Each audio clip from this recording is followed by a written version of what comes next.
બોલો બેન પાછળ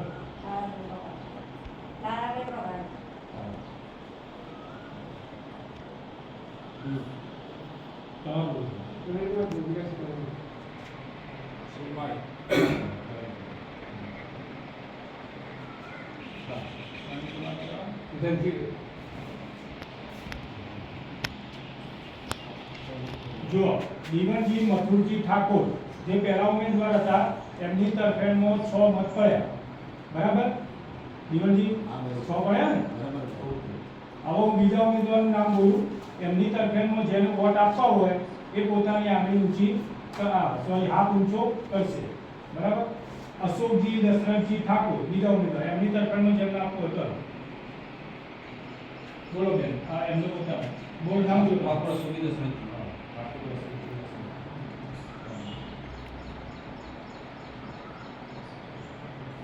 તમે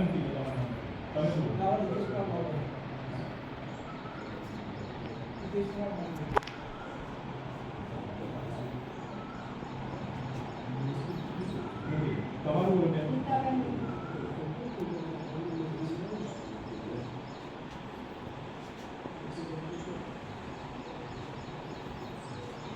મૂકી દો તમારું બોલો.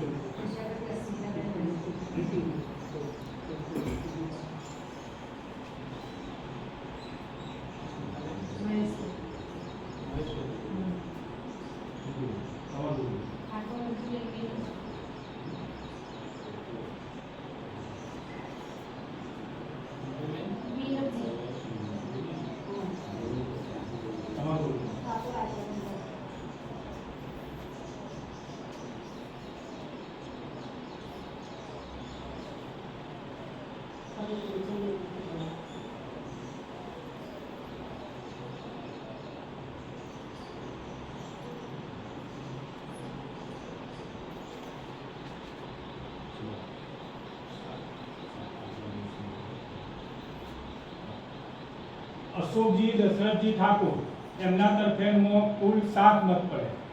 બરાબર? કેટલા? 7.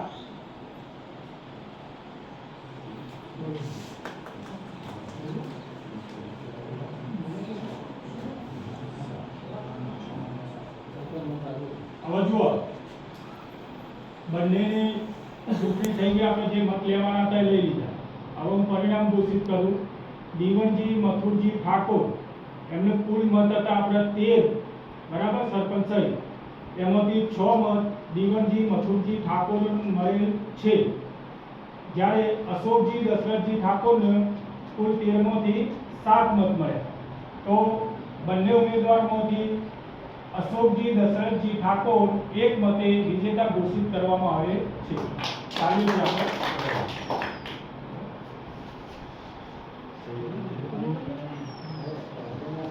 અહીંયા સહયોગ કરી દેજો, પછી આપણે તમને બધાને સ્વીકાર કરીશું.